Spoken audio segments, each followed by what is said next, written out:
तो दोस्तों एक और नई वीडियो में आपका स्वागत है। तो आज जिस मूवी को हम एक्सप्लेन करने वाले हैं उसका नाम है Mongol the rise of Genghis Khan. ये कहानी है मंगोल साम्राज्य के सबसे क्रूर शासक गेंगिस खान की, जिसे हम चंगेज खान के नाम से भी जानते हैं। कैसे एक छोटे से बच्चे ने बिखरे हुए कबीलों को जोड़कर दुनिया के सबसे क्रूर साम्राज्य मंगोल साम्राज्य की नींव रखी। तो आइए इतिहास के पन्नों को एक बार और पलटते हैं। तो कहानी की शुरुआत 1172 तेंगुरी किंगडम को दिखाते हुए होती है, जो नॉर्थ वेस्टर्न चाइना का एक हिस्सा है। यहाँ पर लोग कबीलों में बटे हुए थे जिन्हें खान्स कहा जाता था। ये सभी कबीले की आपस में बनती नहीं थी, ये हमेशा एक दूसरे से लड़ते रहते थे क्योंकि ये सभी पावर में बना रहना चाहते थे। यहीं हमें इसुगी नाम का एक खान को दिखाया जाता है जो कि एक छोटे से कबीले का सरदार है, जिसका एक 11 साल का बेटा है तेमुजिन। इसुगी अपने बेटे तेमुजिन को लेकर एक सफर पर निकलता है जहाँ वो उसके लिए एक पत्नी ढूंढने जा रहा था। यहाँ इसुगी सफर के दौरान आराम करने के लिए अपने दोस्त के कबीले में रुकता है।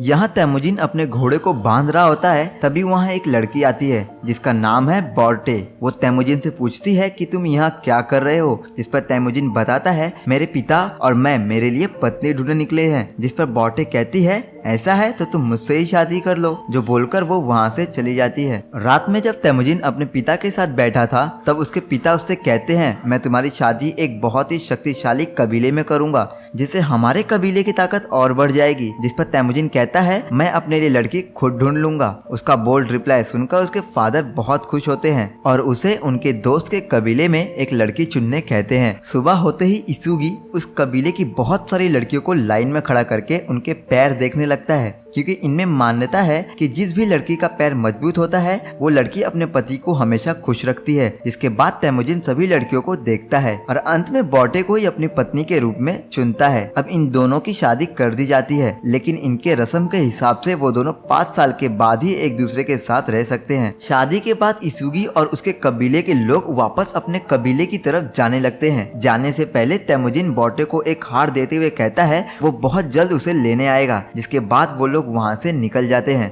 कुछ दूर सफर करने के बाद वो लोग आराम करने के लिए एक जगह पर रुकते हैं। यहाँ ये लोग थोड़ा टेंशन में थे क्योंकि उनके ही सामने एक दूसरा कबीला भी आराम करने रुका हुआ था। कुछ देर बाद सामने वाले कबीले का एक बंदा दूध का प्याला लाता है जो शांति का प्रतीक है। मीन्स कि ये लोग आपस में लड़ाई झगड़ा नहीं चाहते। इसुगी उस दूध को पीने लगता है, जिस पर उसका सिपाही कहता है सरदार आपको ये दूध नहीं पीना चाहिए, क्या पता इसमें जहर हो। लेकिन इसुगी दूसरे सरदार को हर्ट नहीं करना चाहता था, इसलिए वो दूध पी लेता है और रिटर्न में सामने वाले कबीले के सरदार के लिए दूध भेजता है, जो सामने वाला सरदार भी पी लेता है। जिसके बाद वो लोग अपने कबीले की तरफ लौटने लगते हैं। तभी इसुगी की तबीयत खराब होने लगती है, मतलब उस दूध में सच में जहर था, जिसका असर धीरे धीरे होता है। इसुगी की यहाँ पर मौत हो जाती है। इसुगी की मौत के बाद तेमुजिन उसकी लाश के पास बैठा रहता है, लेकिन इसुगी के बाकी साथी उसे वहीं छोड़कर चले जाते हैं, क्योंकि इनका मानना था जो चला गया उसके लिए हमें अपना समय बर्बाद नहीं करना चाहिए। सबके जाने के बाद तेमुजिन अपनी माँ के साथ अपने पिता का अंतिम संस्कार करता है। अब कबीले के सरदार के मरने के बाद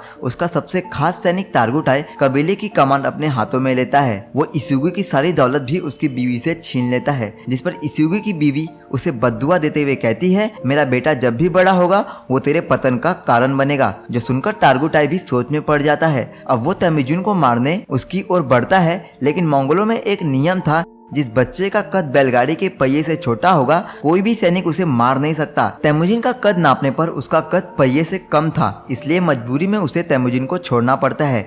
यहाँ तेमुजिन इसुगी की बीवी से कहता है इस बार तो ये बच गया, लेकिन अगले साल मैं फिर वापस आऊंगा और इसे खत्म कर दूंगा। जिसके बाद वो अपने आगे के सफर के लिए निकल जाता है। अब 1 साल पूरा होने वाला होता है, इसलिए तेमुजिन अपनी जान बचाने के लिए अपने कबीले से दूर भागने लगता है। तभी उसे याद आता है कि उसके पिता ने कहा था गॉड टेमुरी जिनका मंदिर पहाड़ पर है वो उनकी मदद जरूर करेंगे, इसलिए वो उस पहाड़ की ओर निकल पड़ता है। बीच रास्ते में एक झील थी जो अब बर्फ से जमी हुई थी। वो उस झील के ऊपर से वहाँ का रास्ता तय करने लगता है। अचानक उसका पैर बर्फ की एक पतली परत पर पड़ता है और वो पानी के अंदर डूबने लगता है। तभी वहाँ गुजर रहा एक लड़का जिसका नाम जामुका है, वो उसकी जान बचा लेता है। यहाँ जामुका और उसका बड़ा भाई उसको शरण देते हैं और खाना भी खिलाते हैं, जिसके लिए तेमुजिन उनका शुक्रिया अदा करता है। जामुका और उसके बड़े भाई को तेमुजिन बहुत अच्छा लगता है, इसलिए वो उसे अपना खून डालकर दूध में देते हैं, जिसे तेमुजिन पी लेता है, जिसका मतलब है अब वो 2 नहीं बल्कि 3 भाई हो गए हैं जिनका खून का रिश्ता है। अगले दिन तारगुटाई तेमुजिन को मारने वहाँ पहुँच जाता है। तारगुटाई तेमुजिन को पकड़कर उसे जान से मारने के लिए अपने कबीले में ले जाता है।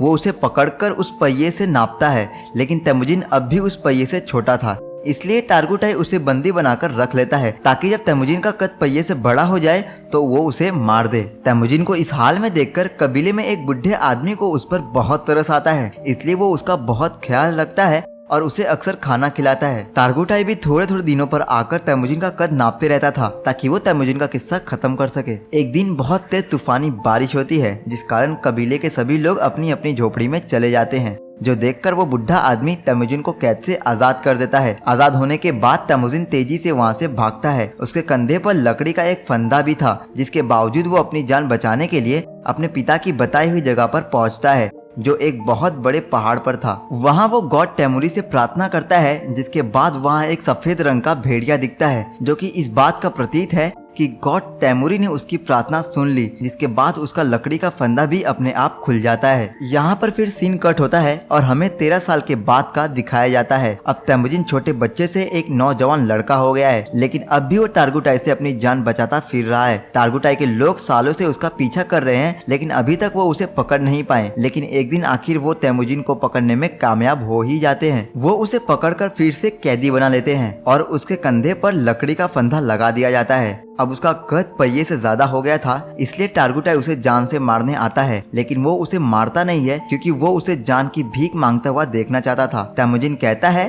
तुमसे जान की भीख मांगने से अच्छा है मैं मौत को खुशी खुशी स्वीकार कर लूं। ये सुनकर तारगुटाई को बहुत गुस्सा आता है और वो तेमुजिन को बहुत बुरी तरह टॉर्चर करता है। उसे इतना गुस्सा आया था कि वो उसे कहता है कि मैं तुम्हें ऐसे नहीं मारूंगा, अब मैं तुम्हें आहिस्ता आहिस्ता तड़पा कर मारूंगा, तब मेरे दिल को तसल्ली मिलेगी। अब हम देखते हैं वो बुढ़ा आदमी फिर तेमुजिन के पास आता है, जिसने बचपन में उसकी भागने में मदद की थी। वो फिर तेमुजिन को खाना पीना देता है और उसका ख्याल रखता है। रात में तारगुटाई अकेले तेमुजिन के पास बात करने आता है, जब कबीले के बाकी लोग अपने काम में व्यस्त थे। इस बात का फायदा उठाकर तेमुजिन अपने गले के फंदे से तारगुटाई पर हमला कर देता है और तारगुटाई को जान से मारकर वहां से भाग जाता है। अब तेमुजिन अपने पिता की जगह खान बनने के लिए पूरी तरह से तैयार था, जिसके लिए वो सबसे पहले अपनी बीवी बोटे के पास जाने का फैसला करता है, जिससे उसने बचपन में शादी की थी। अब वो बोटे की कबीले में जाता है, जहां वो बोटे से मिलता है, जो अब एक जवान और बहुत ही खूबसूरत लड़की हो गई है। वो तेमुजिन से कहती है, मैं कई सालों से तुम्हारा इंतजार कर रही थी, आखिर तुम आ ही गए। वहाँ से तेमुजिन अपनी पत्नी को लेकर अपनी माँ से मिलने चला जाता है। 13 साल बाद अपने बेटे से मिलकर उसकी माँ और बहन बहुत खुश होती है। एक दिन उनके कबीले पर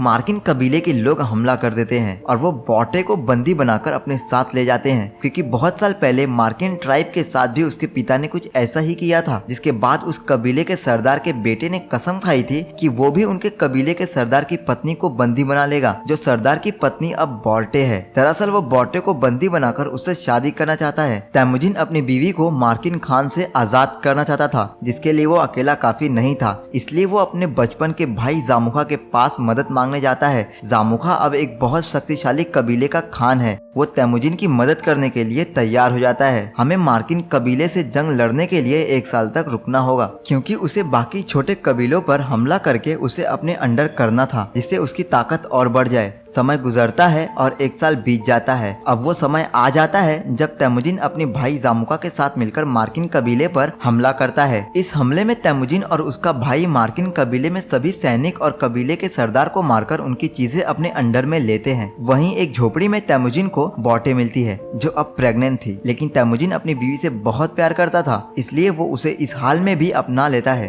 रात में वो लोग अपनी जीत का जश्न मनाते हैं। जामुका के कबीले के लोग तेमुजिन के वहाँ से मिले सामान का बंटवारा करने को कहते हैं, जिस पर तेमुजिन बस 10% सामान ही अपने पास रखता है और बाकी का सामान कबीले के लोगों में बांट देता है। अब जामुका के कबीले के बहुत सारे लोग तेमुजिन से प्रभावित होकर उससे जुड़ जाते हैं। उस समय मंगोल में एक नियम था कि वो लोग अपना सरदार खुद चुन सकते हैं, जो देखकर जामुका को तेमुजिन पर बहुत गुस्सा आता है और वो उसका दुश्मन बन जाता है। उसके बाद हम देखते हैं जामुका के लोग तेमुजिन के कबीले से घोड़ा चुरा रहे होते हैं, जो तेमुजिन के लोग देख लेते हैं। ये देखकर जामुका के लोग भागने लगते हैं, जिसका पीछा तेमुजिन के सैनिक करते हैं और जामुका के कई लोगों को जान से मार देते हैं। तेमुजिन यहाँ देखता है उसने गलती से जामुका के बड़े भाई को भी मार डाला। जामुका को जैसे ही उसके बड़े भाई की मौत की खबर मिलती है, वो तेमुजिन को जान से मारने की कसम खाता है, क्योंकि उसे अपने बड़े भाई का जान का बदला लेना था। इसलिए जामुका आसपास के छोटे कबीलों को अपने साथ जोड़कर एक बहुत शक्तिशाली सेना बना लेता है और तेमुजिन के कबीले पर हमला कर देता है। तेमुजिन को मालूम था कि वो जामुका की सेना के सामने ज्यादा समय तक टिक नहीं पाएगा, इसलिए वो पहले ही कबीले के बच्चों और औरतों को वहाँ से भगा देता है और अपने बचे हुए सैनिकों के साथ जामुका से जंग लड़ने लगता है। इस जंग में जामुका जीत जाता है, जिसके बाद जामुका तेमुजिन और उसके साथियों को बंदी बना लेता है। जामुका तेमुजिन से अपने बड़े भाई की मौत का बदला लेना चाहता था, इसलिए वो तेमुजिन को जान की भीख मांगता हुआ देखना चाहता था। वो तेमुजिन को जान से नहीं मारता और उसे अपना गुलाम बना लेता है। कुछ दिनों वो तेमुजिन को दूसरे कबीले के सरदार को बेच देता है, जिसके बाद वो लोग कबीले के लोग तेमुजिन को एक शहर में बेचने के लिए जाते हैं, जहाँ तेंगुक डायनेस्टी का शासन था। यहाँ तेमुजिन और बाकी गुलामों को नीलामी के लिए बाजार में खड़ा कर दिया जाता है। उसी दिन उस शहर का राजा बाजार आया हुआ था। वो तेमुजिन को देखकर उन लोगों से उसे खरीदने की बात करता है। राजा का सलाहकार उसे तेमुजिन को खरीदने से मना करता है, लेकिन राजा फिर भी उसे खरीद लेता है, जिसके बाद तेमुजिन को शहर के बीचों बीच में पिंजरे में नुमाइश के तौर पर रखा जाता है, जहां लोग उसे देखकर मनोरंजन कर सके और राजा की प्रशंसा हो। यहाँ तेमुजिन को देखने राजा का एक सलाहकार रोज आता था और वो उससे माफी भी मांगता था। उस सलाहकार को तेमुजिन की आंखों की चमक पता चल गई थी कि वो एक ना एक दिन इस राज्य पर नहीं बल्कि पूरी दुनिया पर राज करेगा। तेमुजिन उस बुढ़े सलाहकार से कहता है, अगर तुम मेरी बीवी तक मेरी खबर पहुंचा दोगे तो मैं वादा करता हूँ कि मैं इस राज्य को कभी नुकसान नहीं पहुँचाऊंगा। जिसके बाद वो बुढ़ा सलाहकार रेगिस्तान के रास्ते बॉटे को ढूंढने निकल पड़ता है, लेकिन रेगिस्तान की गर्मी से वो बॉटे तक नहीं पहुँच पाता और रास्ते में ही उसकी मौत हो जाती है। किस्मत से बॉटे को सलाहकार की लाश मिल जाती है और उसे तेमुजिन के बारे में पता चल जाता है, जिसके बाद बॉटे अपने पति को ढूंढते हुए उस शहर में पहुंच जाती है और वहां तेमुजिन उसे शहर के बीचों बीच पिंजरे में मिलता है, जो देखकर बॉटे बहुत मायूस हो जाती है। रात में बॉटे एक सिपाही को रिश्वत देकर तेमुजिन को वहां से भगा ले जाती है। तेमुजिन देखता है उसका बेटा अब बड़ा हो गया है और बॉटे को एक बेटी भी है। तेमुजिन अपने घर आ जाता है। यहाँ उसका परिवार खुशी खुशी रहने लगता है। एक दिन हरे मैदान में लेटे बॉटे तेमुजिन से कहती है, सारे मंगोल एक जैसे हैं, सभी आपस में लड़ते रहते हैं और एक दूसरे की चीजों को लूट लेते हैं। ये बात तेमुजिन के दिल पर चुभ जाती है और वो अपने घर को छोड़कर निकल जाता है, जिसके बाद वो ठान लेता है कि वो सभी मंगोल के कबीलों को मिलाकर एक बड़ा साम्राज्य बनाएगा, जहाँ सभी मंगोल एकजुट रहेंगे और सबके लिए एक जैसा नियम होगा। तेमुजिन 3 कानून बनाता है। पहला, अगर उसको सभी कबीलों को जोड़ने के लिए किसी की जान भी लेना पड़े तो वो पीछे नहीं हटेगा। दूसरा, औरतों और बच्चों पर हथियार नहीं उठाया जाएगा। तीसरा और आखिरी, कोई भी अपने खान से गद्दारी नहीं करेगा। उसके बाद स्क्रीन ब्लैकआउट हो जाती है और हमें 1196 का दिखाया जाता है। यहाँ तेमुजिन ने हजारों कबीलों को जोड़कर एक बहुत बड़ी आर्मी बना ली है। उसके सपनों के बीच बस एक ही दीवार है और वो है उसका भाई जामुका। जामुका के पास एक बहुत बड़ी आर्मी थी। अब दोनों की आर्मी जंग लड़ने के लिए एक मैदान में थी। तेमुजिन अपने भाई से जंग लड़ने के बजाय उससे समझौता करना चाहता था, लेकिन जामुका उसकी बात नहीं मानता